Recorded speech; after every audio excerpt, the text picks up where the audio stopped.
Otherwise, we're going to sit here for an hour and talk and have nothing to show That's the for light button now. Yeah, there you go. Eventually, I would have looked up and seen that there wasn't an orange light there. Yeah, about 36 minutes in. Yeah. All right. Got my notes. In the famous words of Leroy Jenkins, let's do this. There you go. 3, 2, 1. What is up? This is another week of the 6 Months Behind podcast. I'm Pat. I'm Sean. And this is the week of 6/23/16, and we're discussing all the great comics that came out this week, also known as the Gwen Stacy edition or the Attack of the Gwen clones. Yep. Silence. There you go. Yep. Lots of Gwen Stacy this week. Lots of Gwen Stacy, lots of Spider-Man. We will discuss it as we go. The website is 6 Months Behind, SIXmonthsbehind.com. The email is? The email is 6monthsbehind@gmail.com. That's the number 6monthsbehind@gmail.com. I actually checked the email today for the first time in like 3 weeks. Was there you want me to send you something just so there could be something in the email? Oh, no, I had like 4 emails from SoundCloud. Oh, there you go. Yeah. Okay. Did SoundCloud say anything important? Oh, just, hey, check out these features. I'm like, yeah, okay, I'm paying you $15 a month to host this. Just go away. There you go. And I did update the website and put several things there, including a very interesting Gwen Stacy story. So it's by the end of this, you will be sick of hearing about Gwen Stacy and Gwenpool, and just you'll be sick of hearing about Gwen Stacy. You're going to be sick of it. So trust us on this. Mm-hmm. Okay. Right now, I'm thinking about Emma Stone as Gwen Stacy. Yeah, there you go. Yeah, there you go. Still thinking about it. Yep. Anyway, what do we got on the slate this week? We have spoilers and how we are going to not try and talk about them, especially when we get to Secret Wars number 8 at the end. We wrestle with this a lot, how to talk about them, not talk about them, what to tell you, not what to tell you. You know, it's hard to talk about these books and not tell you all the contents that are in them. And we wrestle with it every week, and we do our best, and hey, work with us. Yeah, I mean, you know, we're not going to give away huge plot twists and reveals or anything like that, but we are discussing the various plot points of the books. So if you're not looking for spoilers or just want to go in pure, then by all means. When we get to your book, you might need to skip ahead a couple of minutes. Yeah. Just if there's a particular book you want to know about, just skip a little bit of it and you should be okay. Yeah. Also this week, we have reorganized our podcast because we're continually improving and finding ways to serve you, our unlimited readers, in a better manner. That's our goal, is to serve you, the listening audience, better and in a more, I don't know. Help me find an adjective, Sean. I don't know. We're trying to improve your comic reading life. There you go. So we've taken the comics and we've organized them in different groups. We have the Spider-Man comics group together. We've got the Avengers comics group together. We've got the X-Men comics group together. We have them in groups so that we're not jumping around, because I found last week and in a couple of prior weeks that we'd kind of jumped from comic to comic. And I think we were talking about one of the X-Men comics, and then we jumped ahead on our list because we actually have listed notes. We're professionals. We're highly trained professionals. So we were actually jumping around our notes. We're actually jumping around our notes. And we said, okay, let's just group these things together and it'll work better. And the first group that we come to this week is the Spider-Man group. And we have Spider-Man 1.1. Now, before we start talking about this, let me ask you something. Why do we have Spider-Man 1.1 and Deadpool 1.1? Why not just, you know, put it in with the regular series, or say, hey, we're doing a book to introduce a new villain or a new story? Why are we doing 0.1s? I've never figured this out either, and I don't remember the logic is like the 1 point whatevers are going to be separate stories that are away from the main story. Is that right? Is that how this I works? don't know. I don't know.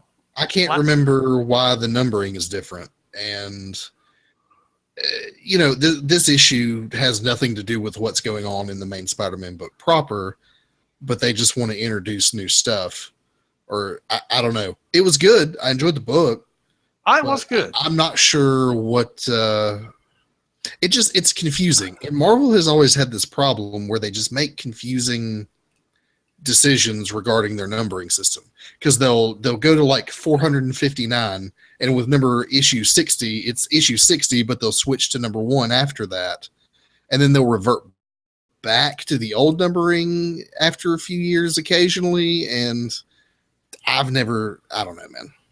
I don't either. Anyway, this is Amazing Spider-Man 1.1, and they're introducing a new villain. It was actually pretty good. This isn't written by Dan Slott. It's written by Jose Molina. The art was done by Simone Bianchi. Bianchi. Bianchi. Yeah. It looks like Bianchi. Come on, man, work with me. And I'm not even going to try and pronounce these villains. I'm going to leave that to you. Okay. Yeah, it was good. It was very good. Yeah, it's kind of a one-off. Dead guy comes back to life, and Spider-Man has a shaved ice in the park with a little girl. Yeah, that's really the whole story is how the dude comes back to life. Right, he's investigating why this man just, and he's not like a zombie. He's like back to his normal self. He's just alive again, and Spider-Man is going to go on to solve this mystery. Yeah, it was pretty good. It was a gorgeous art. Simon Bianchi's art is gorgeous art. Really good.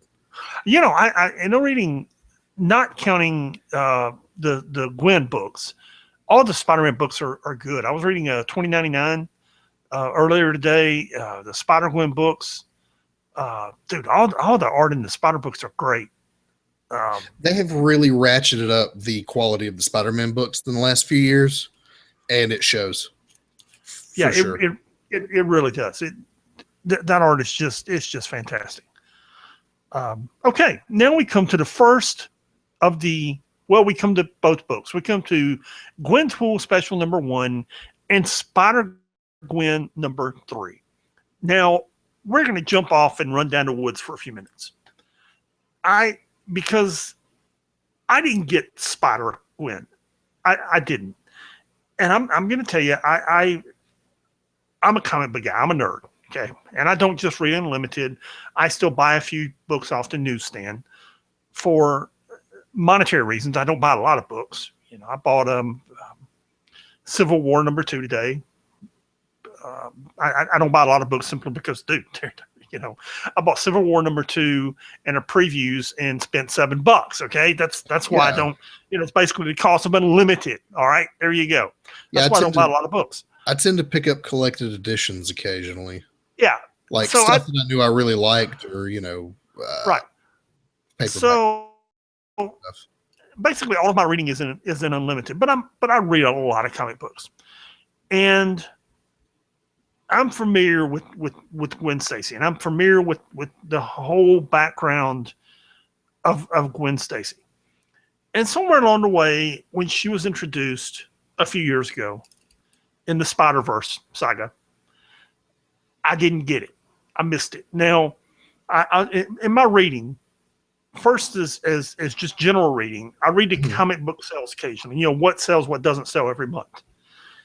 And this Spider-Gwen book is selling huge numbers. It's this Spider-Gwen book.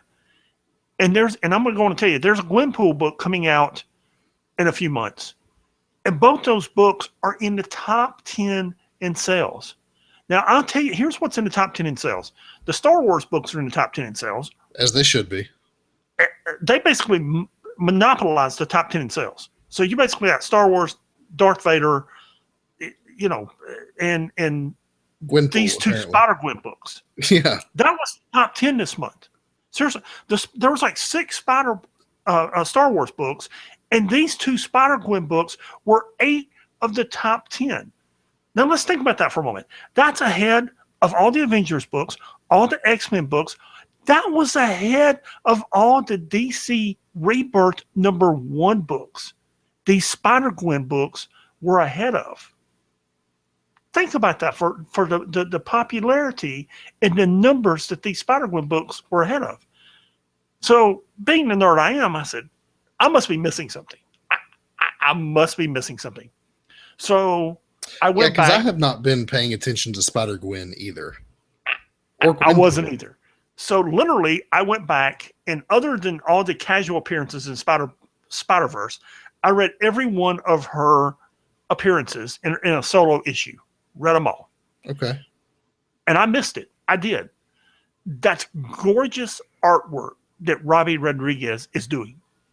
When they did her first appearance in Spider-Verse #2, it literally it caught the world by fire. Everybody caught it. And when you read it, when Brian Michael Bendis created Ultimate Spider-Man, they didn't plan on creating a 1610 universe. They didn't. They just wanted to create a different Spider-Man. They just thought, they just gave Bendis a little Spider-Man book, said, here, you know what, give us a different take on Spider-Man. They didn't plan on building a whole universe around it. When they were writing the Spider-Verse storyline, you know how many Spider-Man they had? They had hundreds, if not thousands, and they killed them by the hundreds. Okay, yeah. They were creating them and killing them by the hundreds. And Spider-Gwen was just one of those characters that they created. Maybe she was going to live, and maybe she wasn't. And that one Spider-Verse issue so captivated the editors before it ever went to print that everybody said, you've got something here. And it went from there to the 5 issues that came out before Secret Wars to what's out now. And I went back and read it. And when you see her beating Frank Castle and putting him in the hospital, when you see her agonizing over Peter Parker's death that she blames herself for, and all this is pre-Secret Wars. So right. It's not, dude, if it happened a year ago, it's not a spoiler, okay? No, it's not. Sorry. Yeah, it's not. When you see Frank Castle determined to bring down Spider-Woman because she beat the snot out of him and put him in a hospital, okay? And he's like walking around in 3 casts with his face all busted up because of what she did to him.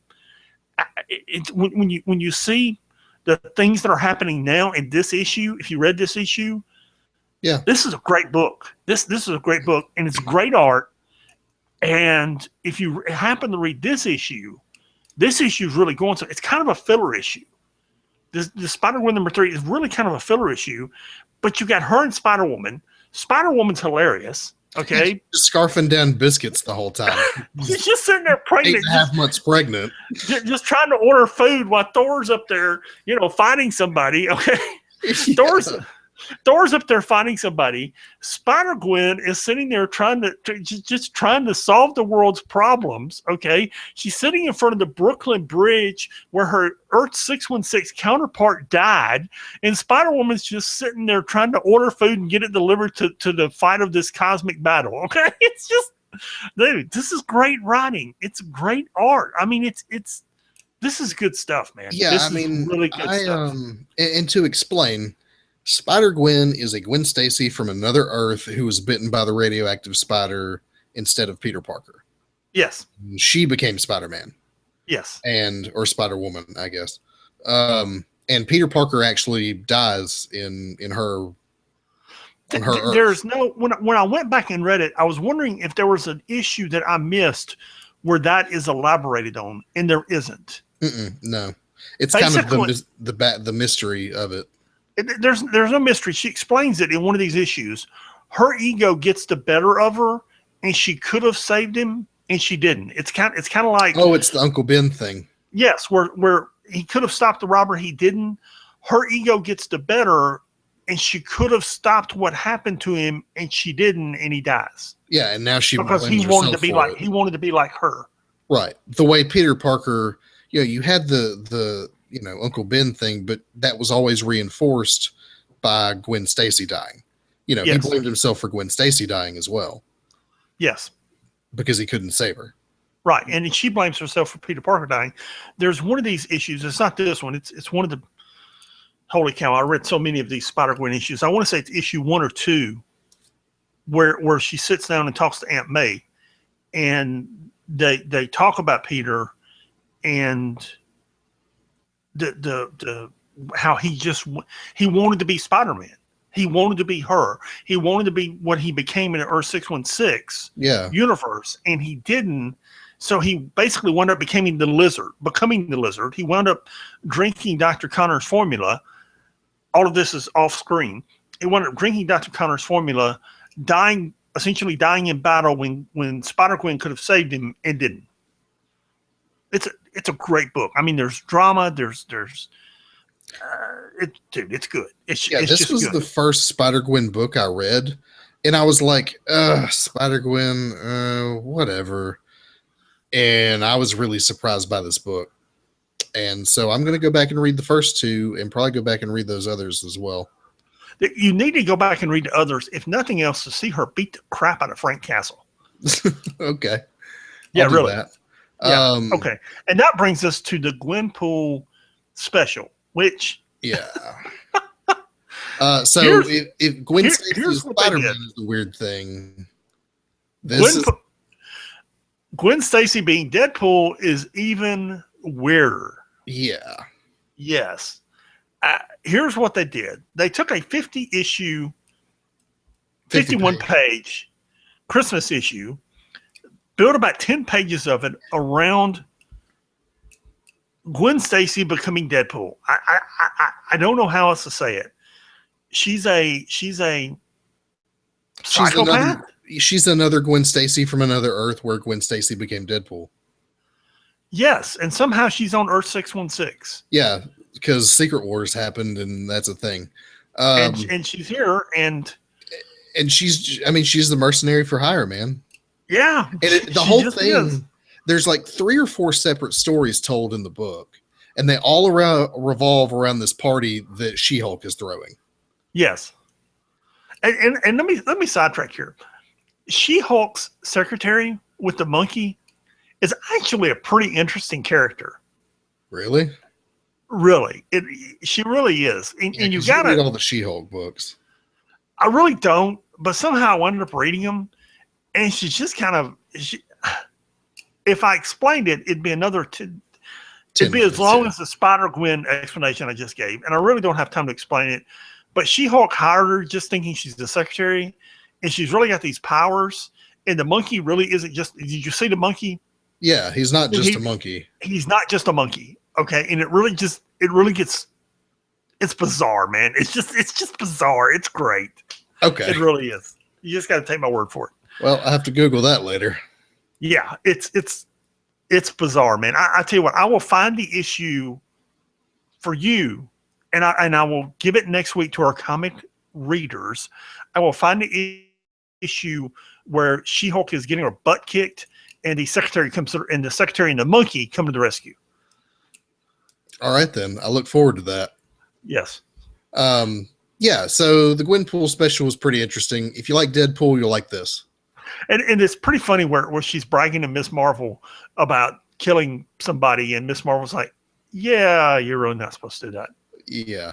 Yeah, that's really not what heroes do. Oh, it's not? No, it's really not. But I got paid for it. A lot of money. Well, it's really not. That's nice, but don't tell Captain America you did that, okay? Yeah. Yeah. Then Spider-Man 2099. Number 4. I've enjoyed this book quite a bit. This one I didn't love as much as some of the others. I kind of was. I'm a little confused on these characters. First off, if you didn't read the 2099 Secret Wars book, you're totally confused about who that Captain America is. Yeah, Lady Captain America. Never seen her before. If you didn't read that 2099 book, that Secret Wars 2099 book, you have no idea what's going on there. Well, and my guess is that she's the 2099 Captain America, and somehow she got stuck on Earth 616 too. Yeah, but see, here's the thing. She was, holy cow, only in comic books. Alchemax owned the Avengers in 2099. Yeah. And she didn't know she was Captain America. It was in her subconscious. And whatever her name is, I can't remember her name. Yeah, I can't either. And it's not in our notes.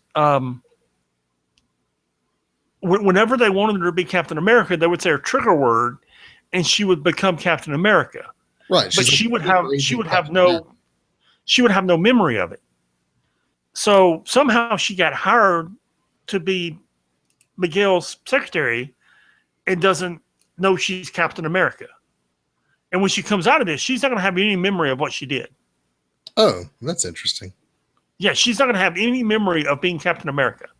Now, in the 2099 series, her husband did.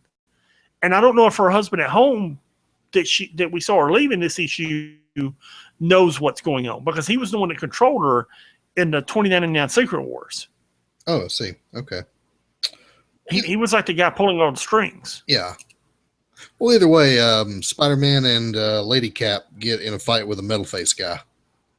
I don't know who that guy is either, but they beat him up. Apparently, Spider-Man knew him, or thought he knew him, or kind of knew him. Yeah, I'm not familiar with a lot of the 2099 stuff, so, and I certainly didn't read. I haven't read it in the last little while, so other than this series, I don't know. But it was pretty good. But I trust Peter David to take us somewhere with it. That was what I was about to say. Is Peter David's writing it, and the last couple issues have been good. And there's nothing wrong with this issue either. I was just confused by some of the characters. If you really want to understand this, if you want to understand what's going on in this issue, you have to back up to 2099 Secret Wars and read those 4 issues, and then you'll understand what's going on here. Cool. Yeah, you got Will Sliney doing the art and Rachel Rosenberg as the colorist. The art in this is really good, I thought. Oh, it was. We said it previously. All these Spider-Man books look great. And did you see his girlfriend still being alive? I thought that was interesting. Well, that's a huge. Oh story. Yeah. Oops. A little bit. Sorry. Anyway. Yeah. Okay. I just realized that you and I aren't talking on the phone, and we're talking on a podcast. Yeah. Okay. This isn't you and I talking on the phone. Sorry. I really hope that didn't spoil anything for anybody, but I probably did, but there you go. Whatever. On to the Avengers books. Ultimates number 2. This book, we said it last time with number 1. This is the Avengers book to be reading. This is such a good book. I mean, we got the Galactus origin story, and then the Ultimates do a thing and kind of change Galactus. They did, didn't they? Yeah. And well, one, I thought seeing Galactus origin was really cool. I've known that was his origin for a while. They kind of tweaked it some. I mean, they tweaked it, but essentially that's his origin. Yeah, I mean, he was holdover from another universe and became something else when he got here. Right. Because there've been 8 iterations of this universe, and that has to do with that particle that they used, the ISO 8 particle or whatever, which that's going to be a thing later. So they're doing something with that, I'm sure. Sure. Yeah, and it was really good, and they're serious about stopping these cosmic threats. I don't know if this Avengers book or the which one's the one on AIM Island? New Avengers. New Avengers. Those are my 2 favorites. The Ultimates and the New Avengers are my 2 favorites. But they're and this Uncanny Avengers, now that Cable's there, is I don't know, that might be going somewhere too. Yeah, the last issue was kind of weird, but it was really all set up just to get Cable there. So both of these books, this Ultimate book,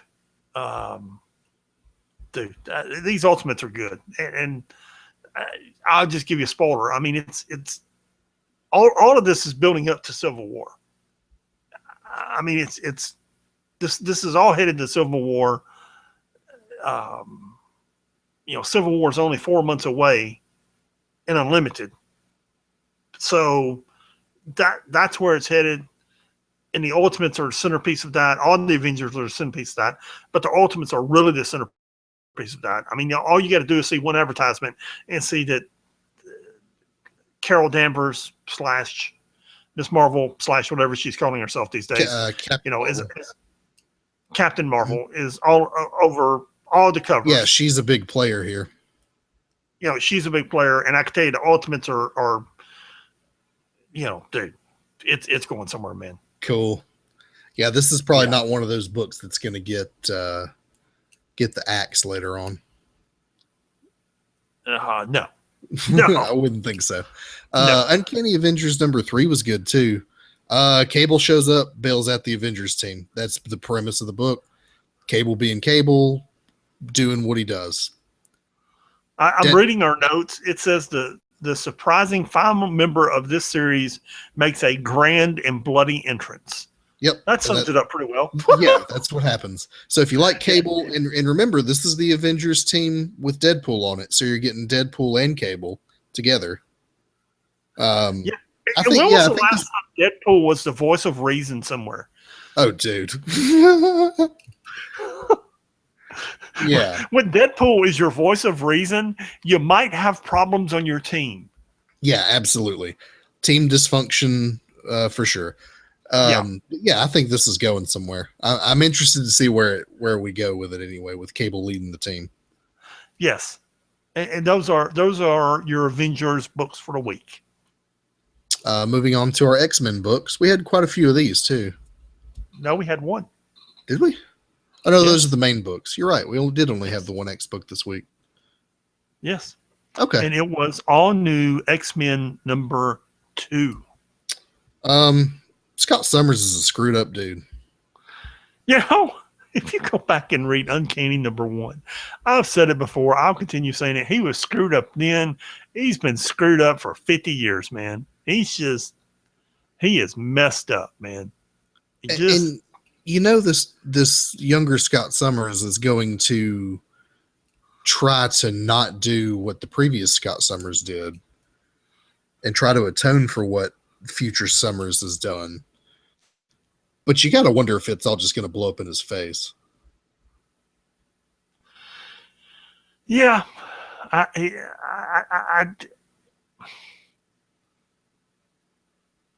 some point, you just wonder if mental illness runs in his family. Yeah, I mean, it's possible. You have to remember, he and his family got experimented on by Mr. Sinister when they were kids. So that might have, dude ain't normal. Yeah. Yep. Yeah. Okay, let's hang on. Go ahead. I got to ask you this. What's the deal with the Nightcrawler babies? Okay, I was going to tell you. Okay. Those are BAMFs. That's what I was about to bring up. Those are BAMFs. They're little miniature night crawlers that I don't even know where they came from, man. But if you go back to Wolverine and the X-Men, there's like dozens of them at the X-Mansion, and I think at one point they were coming from another dimension or something. This portal's stuck open, and there's all these little. Do I need to research this for you too? No, I'm going to look through it. At the end of the podcast, we're going to give a lesson on how to research these things. And Sean, apparently you need to pay attention to how to research these things. Well, no, I just haven't done it. I just thought maybe you knew more about it. But I'll look into it. For a while. I do really need to read Wolverine and the X-Men because Jason Aaron wrote it, and I never read it. So I may just go back and do that. Okay, so that brings us to Illuminati #2.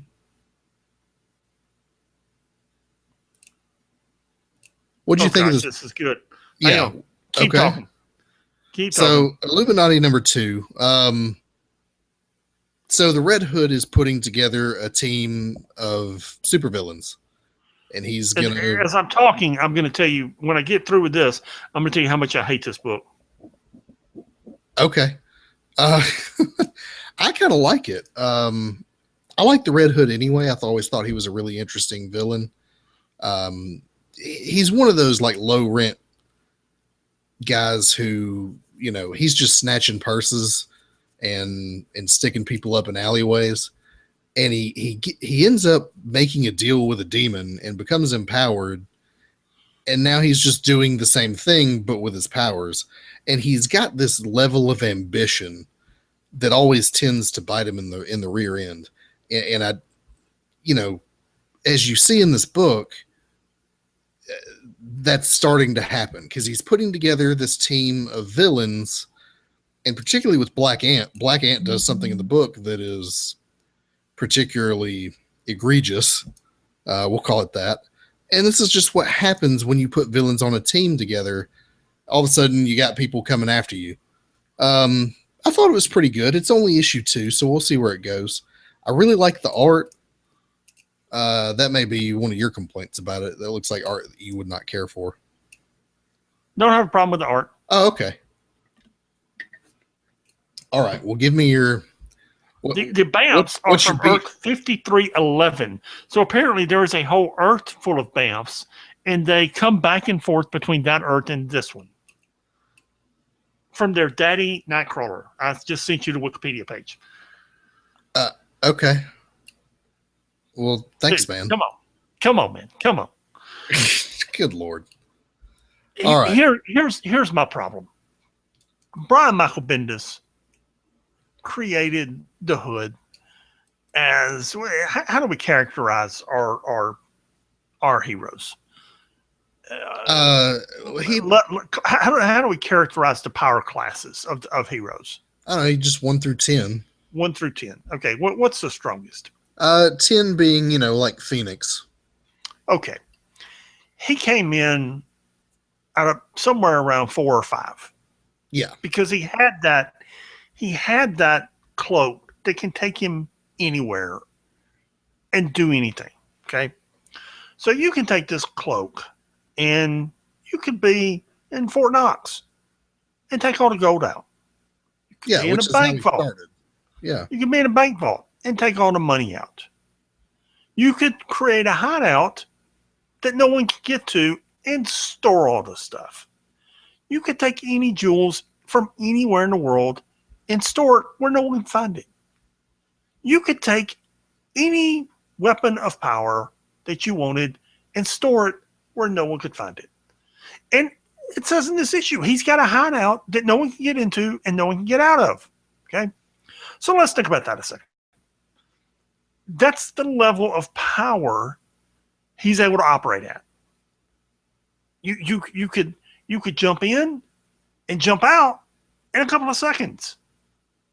How fast could you make this cape operate? right. Quick. Yeah. Brian Michael Bendis created this guy to be a pretty high level villain. All right. And you can amass all the wealth you want to. Right. He's got high level expectations and ambitions. And instead, in this book, they have made him a bumbling buffoon, an idiot who, instead of paying these people off, and at some point he winds up in this book with a debt of $10 million, and he panics. Dude, you say, no problem. I'll get you the $10 million. You want the $10 million? I'll get it. No, not a problem. Give me a couple minutes. Seriously? I mean, you've taken a guy that Brian Michael Bendis created to what should be a great villain and turned him into a bumbling idiot, surrounding himself with more bumbling idiots. And when I read about this book, I thought this is going to be great. And I read issue 1 and I thought this sucks. And I read issue 2 and I thought it can't get any worse, and it did. What a flippin' waste. What a waste of a character. What a waste of a book. It's going to be canceled in a few issues, and I'm glad for it. Okay, then. Well, that's my opinion of this book. You want to go back to laughing about the Bamfs now? No. I just don't want you to hit me. Just please don't hit me. I'm sorry. I like the book. I'm sorry. Dude, I just, he should be a good character, man. He should do good things. This book should work. Yeah, I mean, It should work, it's man. not the worst It thing in the doesn't. world. It's not the worst book in the world, but it's not great either, and it really should be. It should be great. I mean, when you read the premise of the book, you thought this is going to be great. Yeah, I thought this was going to be, Lex Luthor putting together the Legion of Doom. Yes, that's what you thought. And instead, it's kind of been meth addict hangs out with his friends in a meth house. Yeah. And they get in trouble at a bar. There you go. Yeah. There you go. That's you show up at the bar, and the only thing you can't do is X, and they do X. Immediately. Within 10 minutes. Yeah, it's like, Seriously? I can't do that? Boom, I did that. Seriously. You're mad now? Why are you mad? One of the characters, we used the 1 to 10 scale. One of the characters there is like a level 8 character, and she's taken down by a level 1 character. Seriously? True, yeah. Seriously. I mean, this is just, who wrote this fiasco? This is a train wreck, man. This is bad, man. This is bad. All right. Well, you know what wasn't so bad? Inhumans #2. No, it was not. It was very good. All new Inhumans #2. The Inhumans go to North Korea. And here's let me summarize it with this. Sure. I hate it when something has possibilities and has an opportunity to be great and you waste it. Yeah. Yeah. That's what really irritates me, is when you have a good premise and you throw it away. That's what really irritates me. Right. All new Inhumans #2. Yeah, it does not have a wasted premise. No, it's very good. There's this Terrigen Mist cloud roaming the Earth, and people are transforming, and they're using all of their technology and know-how to contain it as best they can. And they go to North Korea. It's not called North Korea. It's called something else. They make up a name. It's North Korea. It's North Korea. There's no way it's not North Korea. Yeah. Yeah, and they find that North Korea does really bad stuff. Is anyone surprised by this? No. It's North Korea. Yeah. Yeah. But good book though. Looking forward to issue #3. It was a very good book, and you see where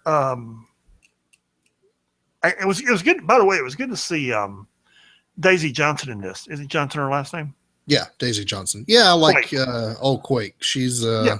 It was good to see her in this, and she's the liaison between Inhumans and Shield, which was cool to see. And everyone is telling Crystal, look, you have to tread carefully here, because there are political ramifications to what you do. And surprisingly, Crystal makes the right choices, surprising everyone, and then it doesn't turn out so well. No, and it really it's a good book. It's a good read. Yeah, and not giving away the spoilers that I accidentally did earlier, it's very good. Yeah. Deadpool 3.1. Okay, since I was ranting earlier, let me rant some more. Why in the world would you give me teasers in English? Okay, I can read the friggin' teasers. The teasers are in English, and then the whole flipping book is in Spanish. Why would you tell me about the book in English? Why not just say this book's in Spanish? You can't read it. So unless you read in Espanol, don't bother opening the book. Why would you do that? Okay, I really don't know. I'm sure there's a reason. I'm sure it's meant to be really funny. Meet Massacre, the Deadpool of Mexico. Did you know Deadpool in Spanish-speaking countries is spelled massacre? Here comes the issue to make all of it even more confusing as we meet Massacre, the deadly Deadpool-inspired vigilante south of the border. Watch him slaughtered away into the hearts of entirely Spanish language, one shot, written, drawn, and edited by folks who don't speak it. What? That doesn't tell me the book's written in Spanish. Okay, so this is just, it's a level of humor that is, probably not really appropriate for comic books. And it's a 3.1, so it doesn't really matter. But It's in it's like Spanish. right. You just it says all the art's done by people who don't speak Spanish. So it probably, if you can read Spanish, like many people can, it's probably really funny. I bet this is hilarious if you can read Spanish. I know it's hilarious because Brian Posehn wrote it, which is why I wanted to read it, because I think that dude is hilarious. But could you enjoy it? No, because it's written in Spanish. And I only know one language. We're not on YouTube, but I just threw my hands up in the air and shrugged my shoulders. There you go. Yeah. Now, look, do you know how you prevent this from becoming a problem? You build a wall.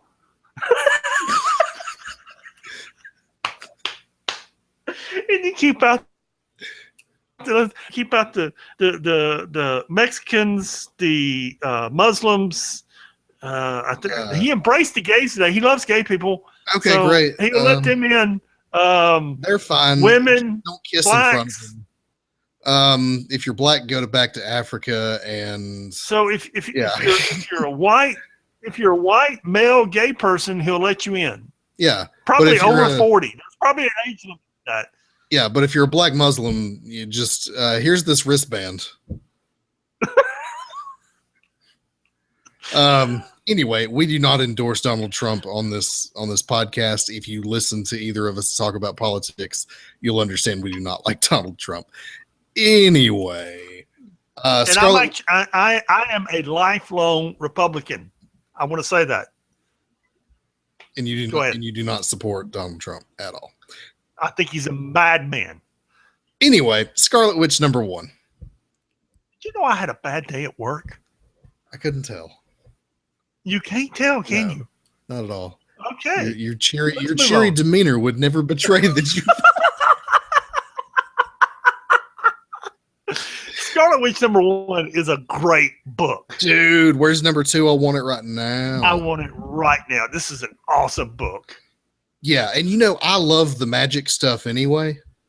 The art's fantastic. Vanessa Del Rey's doing the art, and it really fits this kind of gritty storyline of Scarlet Witch solving crimes involving magic.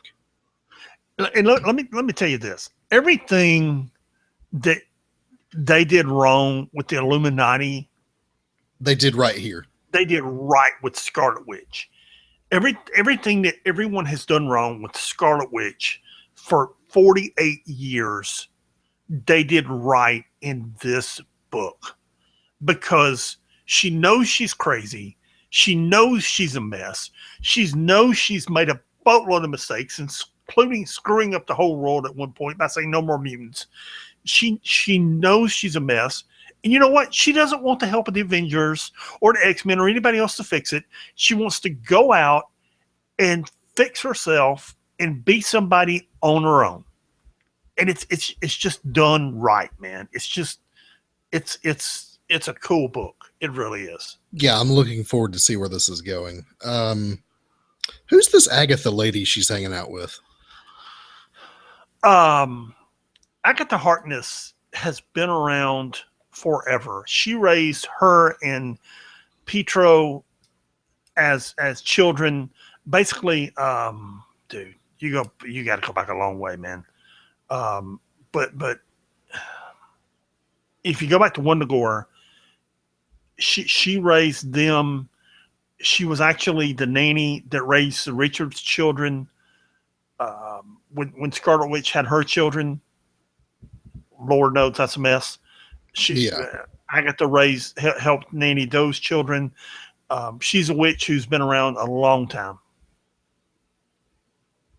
Okay. I just didn't know who she was. Don't ask me how she's dead and she's there. She has been in the Marvel universe for a very, very long time. Okay, cool. Well, Scarlet Witch has a ghost companion that's going to keep her company. Yes. Cool. Apparently her only companion in this series so far. Yeah. It might be the only one. Yeah, and it's a very good book. I mean, there's some murders, Scarlet Witch goes out to realizes that the murders aren't what they seem to be, and goes out and solves them. Yeah, and that's the whole setup of this book, and I think it's going to be really good, or at least I hope so. Yeah. Hercules #2. You know, what did you think of this book? I didn't. I'm assuming you read it. No. Okay. Well, this is the one book I didn't read. You know, this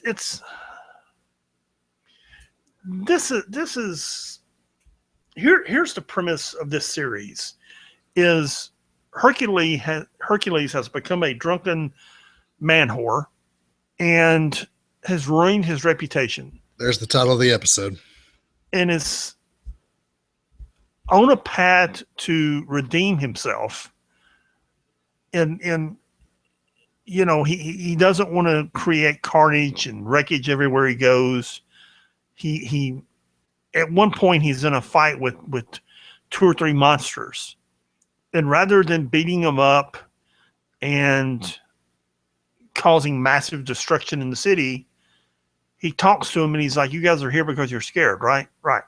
You're here because you where's it Hercules is from? Not Asgard, but Olympus. Olympus, thank you. You're here you left Olympus because you're scared of this, right? Okay. Well, I need to know why you're scared of that. So let's go outside of town. I'll find you a cave to hide in, which is what you want, and we'll talk it out, and we'll not cause massive property destruction, and we'll work all this out." And they're like, "Okay, cool." You know, so he's like trying to be a new Hercules, and it's kind of working. It's kind of working. It's kind of not working because everybody hates him because you know he's been a drunk man whore for so long, and he's caused so much property damage, and everybody hates him. So he's trying to remake his image. I think at some point somebody tells me he needs to write a tell-all biography and redo his image and become Donald Trump.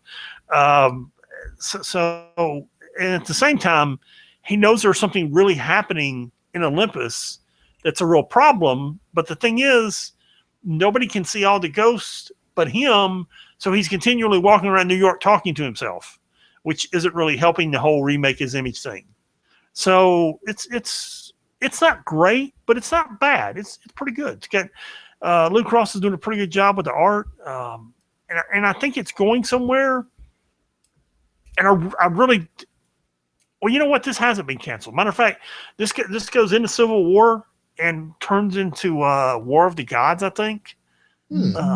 It keeps going through Civil War, and I think I read somewhere that this yeah, matter of fact, I know that the storyline that they're laying the seed for becomes a part of Civil War. So yeah, this is kind of going somewhere. It kind of they're laying seeds here. Let's put it that way. Okay, cool. And you wish it would kind of pick up speed, but it's kind of they're going somewhere with it, and the place they're going is Civil War. So it feels like it's dragging, and it is dragging because they're building into. I want to say that the book in Civil War is called War of the Gods, and that's where they're going with it. So that's why it kind of seems like it's dragging now, because they're going 6 months out. Okay, cool. Yeah, I'm just not. Hercules just doesn't interest me. So it was the one book I chose to skip this week. But I did not skip Guardians of the Galaxy #3, which I enjoyed. I haven't really read a lot of the Guardians of the Galaxy stuff. This is really the first time I've read the ongoing series, and I'm enjoying it so far. Yeah, this is good. This was a good book. I don't. Here's one thing that comic books used to do a lot of. I don't know if you're looking at our notes, but if you look at our notes and you see the cover, it doesn't relate at all to what went on in the book. No, not at all. And I hate it when they do that. It completely deceives the buyer as to what's actually in the book, because it talks about the cover has Gamora attacking Drax. The teaser says Gamora's back, but things have changed. What she's been doing for the last 8 months. None of that is in the book. And none of that is in any relation to what happened in the book in any shape, form, or fashion. This is just something that some editor or some copywriter threw in there, and I don't know. That sort of thing irritates me. Anywho, great book. They're still fighting with the villain whose name I can't remember. Hala. She named herself after the Kree homeworld. And she is still stomping them. Yes. she's just, what is this, the second or third issue in a row that she's still stomping a mud hole through the Guardians of the Galaxy? Yeah, it's number 3. And the whole time she's just been beating up on the Guardians. And, this is when the Guardians really work, though. They're down and out. They're in a bad situation, and they're disadvantaged, and they got to come up with a plan. And that's what makes a good Guardians of the Galaxy story. And plus, there's even as they're one of them possibly dies in this issue, and they're being stalked, just getting the snot beat out of them. There's still humor in there, right? Yeah, they're still making jokes. Yes, well, I'm not even sure they're intentional jokes, but they're arguing. There's humor. There's lightheartedness. There's still things going on that you find funny. Right. And I feel like Ben Grimm and Kitty Pryde really fit on this team. I was going to say, Ben Grimm is a good addition to this team. Yeah, him in particular, he really works here. Yeah, if you read that, what was it that came out last week? Guardians of the Infinity? Yeah. I think what's the title of it. You kind of see why he wants to be on this team.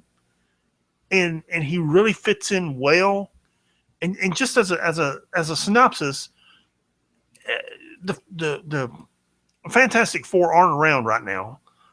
Basically, Marvel can't sell the comic book, so they've broken them up. Right, the Guardians of the Galaxy are the closest thing to the Fantastic Four, which is why I think he makes sense on this book. Right, that's why he makes sense in the book. As a character, Ben Grimm, the person, just always wanted to go to outer space. Yes. So when he realized, hey, the Fantastic Four aren't doing anything, and somehow in that 8 months he got an opportunity to be with the Guardians of the Galaxy, he's like, yeah, you want me to fly around space with you? That's what I've always wanted to do. Sure, let me go. And that's what he did. Yep. And it's working out real well. And Kitty works too. She's really good. And the Brood are coming. Yeah, I don't know what's going on with that, but that was cool. Yeah. The Brood and what is it? Annihilus. They're scheming. Yeah, that's I forget what book we saw that in, but they're coming. Yeah, we got nobody to keep them in check, so they're going to go and do what they want to do. Yeah, they are going to do what they want to do. Yes. All right. Well, that brings us to the end of our Marvel books. Now we're going to talk about the Star Wars books this week, of which we had 3. Darth Vader Annual number 1. What do you think of this book? This is a great book because it's just Darth Vader getting to be Darth Vader. That's exactly what I was going to say about it. It's just, there's a planet out of line, and he just goes in and puts him in line, and you got to see the droids doing their thing too. Oh, and for those who don't know, we're not talking about C-3PO and R2-D2. We're talking about the evil. We're talking about their evil counterparts. Yeah, it's the evil counterpart to C-3PO and R2-D2 is another protocol droid, 000, and his astromech buddy BT. And BT, they finally got to kill some people. BT finally got to kill some people, and 000 finally got to kill some people, and it finally made him happy. Right? Yeah, that's the thing is they're both homicidal maniac droids. They just enjoy killing and torturing people. So if you can imagine C-3PO in C-3PO's voice delivering lines like, oh, I love causing pain, like stuff like that. They're so funny to me because Darth Vader's very serious and dark and kind of grim. And then there's just the robots enjoying messing with, the meat bags. Yes. Which is how they refer to them. Yeah. In great art. Art's good. Art's good. It was by Lynn Francis Yu, who never does bad art. Dude, it was just great, man. It was a great book. I knew I recognized that art somewhere. I always know his art. It's very good. These annuals tend to be one-off stories, so that's really all this is. If you have been on the fence about reading the Darth Vader books, this issue will give you an idea of what those books are like. So it would be a good starting point. Yes. I did not get to read these last two books, Kanan number 9. What did you think of it? I mean, it's more origin story for Kanan. If you don't, how long is this origin story going to be, man? well, I say origin story. It's his history. If you don't know who Kanan is, it's the Star Wars Rebels cartoon. It centers around him and a group of rebel agents. And Kanan was a Jedi Padawan during the last years of the Clone Wars. And that's what this book is about, is how he went from Jedi Padawan to where he is now, where he's basically a mercenary and a rebel. And I really enjoy it. It's pretty good. That's cool. That's good. Then you got this Star Wars Annual #1. I thought this was really good. You ought to go back and read this. I will. I just ran out of time to get these last two. It's another one of these one-off, being an annual, it's another one-off story. And it's basically Jason Bourne in space. It centers around this spy, and he's a spy on Coruscant during the Empire. So understand, heart of the Empire, what kind of spy you need to go into that kind of situation. And he suspects that there may only be 2 or 3 of him on the planet, meaning spies for the rebels. And I'm not going to tell you what happens, but you really understand at the end of this how sinister the Emperor really is, and just how so far ahead of the game he is. And that was always his thing, and that's why he was as successful as he was, is that once you figure something out, he's 3 steps ahead of you every single time. When he was, he was 3 steps ahead when he took over being the Chancellor. He was 3 steps ahead. When the Jedi found out who he was 3 steps ahead in this. And it also gives you a good idea of the monumental effort required by rebels to overthrow the Empire, and what kind of tyranny that the Empire, or that the galaxy, lived under his rule. Yeah, man, good book. Yeah, Worth a read. It sounds like a good book. And that brings us to the last of the Star Wars annuals, and brings us to the ultimate book that we've been waiting on forever. If you were buying this in the store, it was forever, and that is Secret Wars #8. And we felt like, or at least I did anyway, that we couldn't really discuss this book without really getting into spoilers. So we are going to discuss this thing pretty heavy, or at least, with no discretion given to plot lines. So if you haven't read this yet, or if you're trying to avoid spoilers, please skip ahead. We'll see you next week. Yes. One, I really enjoy the issue. And it's all just coming crashing down for God Doom at this point. Well, and here's the point. I mean, this thing kind of drug at times. It really kind of drug because these issues were spread out so far. Because Hickman didn't have an ending. Yes.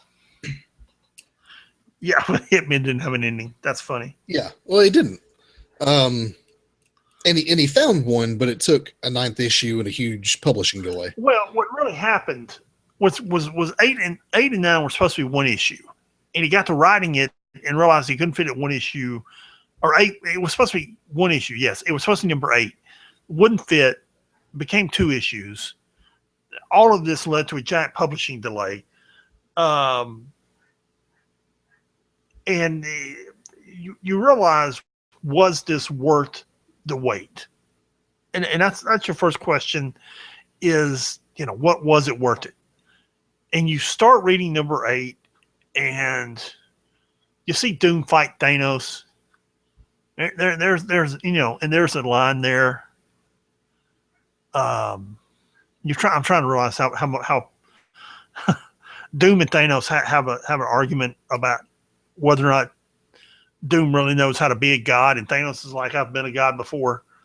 And I think and whether or not Doom really knows how to hold the power of being a god. right. And I think Thanos made a good point until about the time Doom ripped his spine out. Okay, see, I wasn't going to spoil that.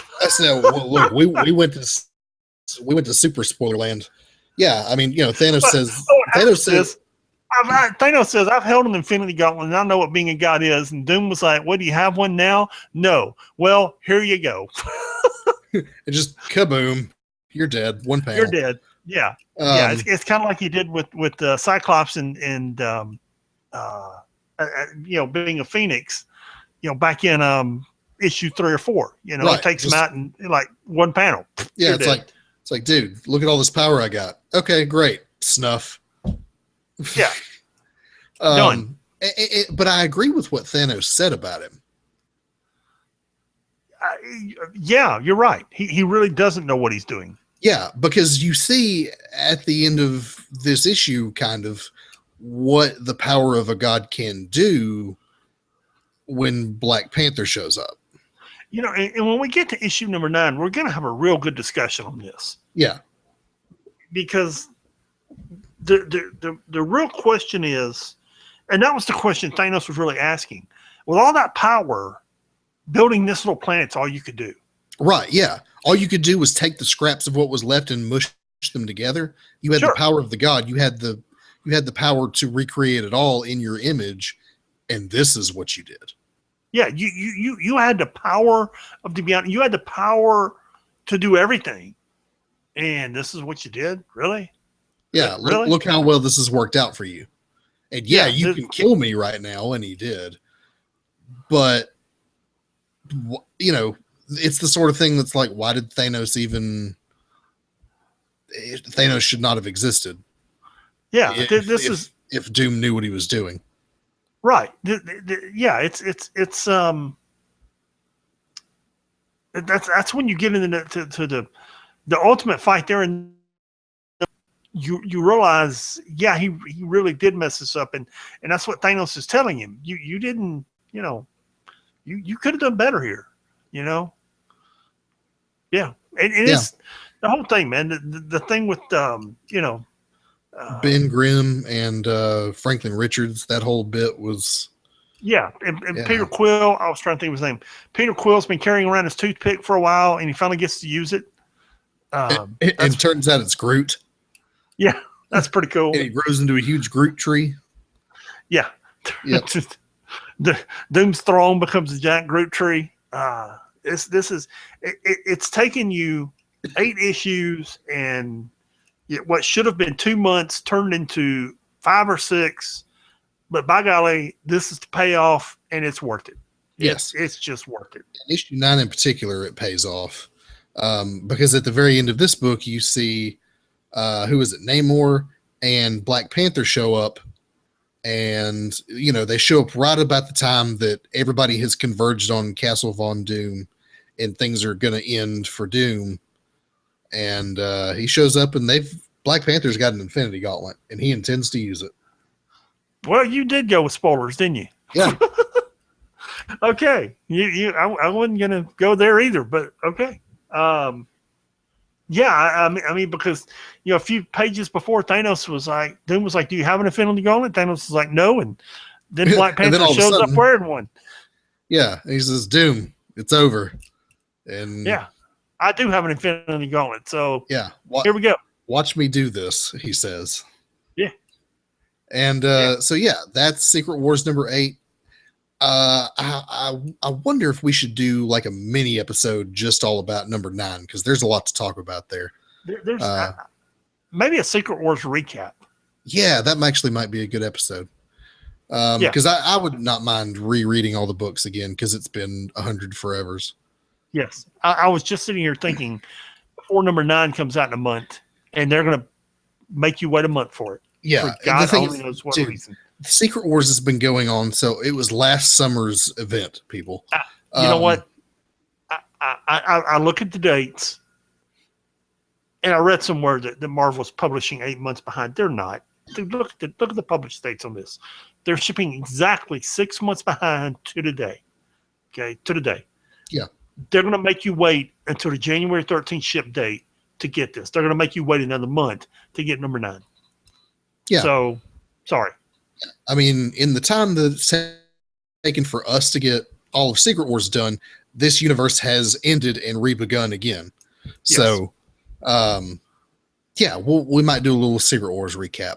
Yes. That's it for main books this week. We did get a dump of some Clone Wars books. They're Clone Saga books from the middle 90s. Spider-Man They are stuff. Clone Saga books. Yeah, Clone Saga books, not Clone And Wars. let's just discuss the Clone Saga books, because earlier we were discussing Spider-Gwen and Gwenpool. And you apparently weren't familiar with the clones. So I told you the story last night. I am, but the one from the 90s and not. I'm familiar with the Ben Reilly clone. Here's what happened. I was actually reading this when I was reading about the death of Gwen Stacy. Roy Thomas and Marv Wolfman were the editors of Marvel at the time that Spider-Man 1, 18, 19, 20, 21 came out. And they're having a writers meeting, editors meeting, and Stan Lee was there. And the writer said, hey, we're going to kill Gwen Stacy. And Stan Lee was in the room, in the meeting, apparently not paying attention. Roy Thomas and Marv Wolfman said, sure, kill her. Signed off on the storyline. The Green Goblin kills Gwen Stacy. 3 months later, the book comes out. She falls off the Brooklyn Bridge. Spider-Man saves her. Snap, her neck pops. The rest is history. About a week later, Stan Lee's at a convention. The book hits the newsstand. There's a rebellion. All these people are screaming at Stan Lee, oh my God, you killed Gwen Stacy. She's been around since issue 38, 39. She's Peter Parker's first love. How could you kill Gwen Stacy? Stan Lee's like, oh, we would never kill Gwen Stacy. We would never do anything like that. We're Marvel. We don't kill people. We would never do anything like that. It's not going to happen. She'll be back in a couple of months. Yeah. Roy Thomas and Marv Wolfman are like, what?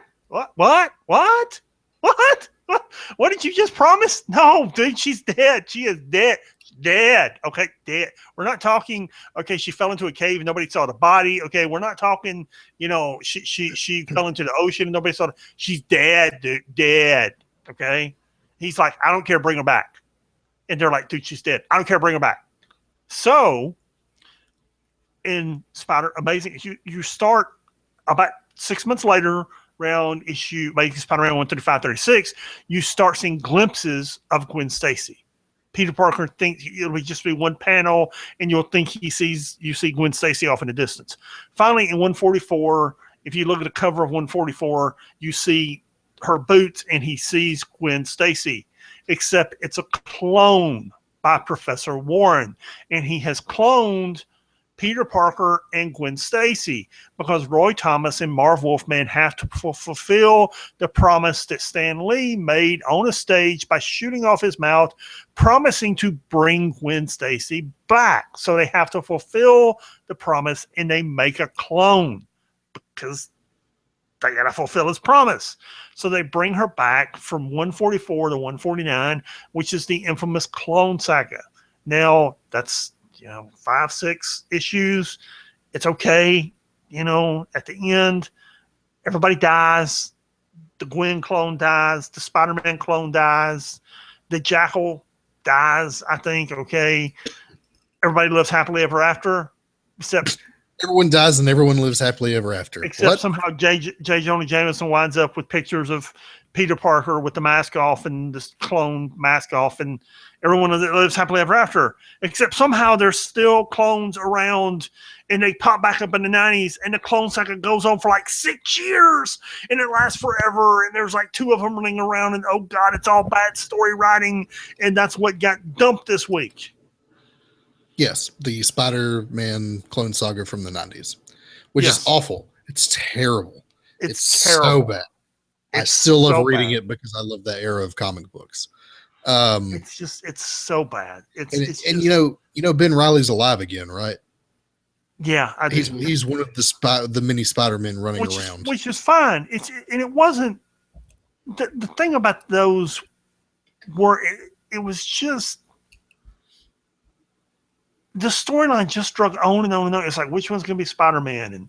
And oh my gosh, there's May, and I don't know who my parents are, and which one's which, and I don't know where. It was just such bad writing.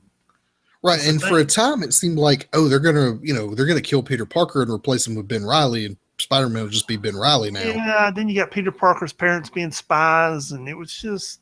Yeah, it was real bad. It was bad writing. However, our classic read of the week is those Spider-Man books, number 144 to 149, because they're really not that bad.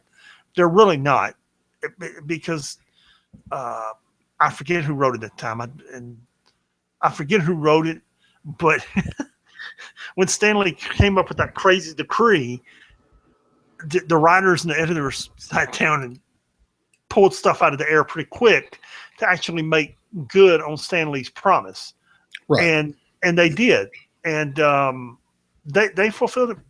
They did a good job of pulling it out of the fire, on a whim, which people often did. Stan Lee would come up with crazy ideas, and these people would have to, find a way to fulfill his crazy promises. And they did. And that's Amazing Spider-Man 144 to 149, which is your classic read of the week. Go ahead. Which is the original Clone Saga. Yeah, it's the original Clone Saga and one that sucks less. One that sucks less, yes. What was your favorite book of the week? Probably that Ultimates book. It's a tie between that one and that Star Wars annual, to be honest. Mine was probably Spider-Gwen number 3. That was another contender too. Just Spider-Woman just sitting around eating, ordering food while Thor is up there fighting a supervillain, and they're sitting there talking, and she's on the phone trying to get pizza delivered to the fight. Yeah, and Gwen Stacy's having an existential crisis. And she's just sitting there ordering food. It's just, dude, and then Gwen goes back to her universe, Earth 65, and runs into another character and deals with that, who becomes a supervillain, and we get into what's going to be a good storyline over there. It was a filler issue, but it was a great filler issue. Yeah, it was a filler issue that did not feel like a filler issue. Not at all. It deserves to be book of the week. Yeah, it was really good. How about a tip of the week? Yeah, give us that Wikipedia tip of yours. Dude, Wikipedia is just amazing. I mean, you can do. There's so many ways to find what you want about these comic books. When I wanted to know about Spider-Gwen, I literally just typed in Spider-Gwen, and it gave me every appearance. First, it explained who she was. Then it broke down her appearances. I went to Unlimited, pulled up those issues, read who she was, bada bing, bada boom. There it is. I didn't have to dig around. I didn't have to do anything. A while back, I was looking. I couldn't find the Old Man Logan story because I thought Old Man Logan was its own. I thought it was like a 1.1 or something, and I couldn't find it. Go to Google, put in Old Man Logan Wikipedia. It tells me, it's like Wolverine Series 2, 67 through 76 or something, whatever it was. And it tells me exactly where to find the issues. It's Wolverine Series X, issue such. It's like there's so much information there. And God bless all the people who are contributing to it so that you can just go put it in, find it, bada bing, bada boom, you're done. Right. And, you also have to know that Marvel has their own wiki. So you have an official Marvel wiki and regular Wikipedia, which are both helpful. I use it a lot to catch up on storylines. Yeah. Because sometimes I just don't want to go back and read 20 issues of something that was published 30 years ago. And I'll tell you the truth, the Marvel Wikipedia it's okay. I'm not it's going to say not all sucks. comprehensive either. It's not all comprehensive. If you go to Wikipedia, it will be comprehensive. Right. And it will link you to the other Wikipedia page. The Marvel wiki is so-so. Right. So yeah, So-so. use Wikipedia. It is your friend. It is your friend. Yep. And that does it for us this week. Let's see. The email is? It is 6monthsbehind@gmail.com. That's the number 6 months behind@gmail.com. Email us your opinions and lunatic rants at that email address. Yes, or email us your lunatic rants about my lunatic rants. Yes. And I'll be happy to respond with another lunatic rant. I am adding content to the website. I put a article up there about Gwen Stacy and this whole clone fiasco this week. We're continually adding things to the website. I'm continuing adding things to the website. Thank you very much. So go see it at 6monthsbehind.com. Fantastic. All right. Any parting wisdom for our listeners? Don't be a clone. Don't be a clone. Am I a clone? I don't know. Are you? I hope might not. be. I hope I'm not a clone. I hope But how would I know? I would never you know. wouldn't know. See, that was the thing about the whole clone saga. Ben Riley and Peter Parker got confused, and sometimes they didn't know which one was which, sometimes it confused the reader because even they didn't know which one was which. Yeah. So don't be a clone. And we'll see you next week. Peace.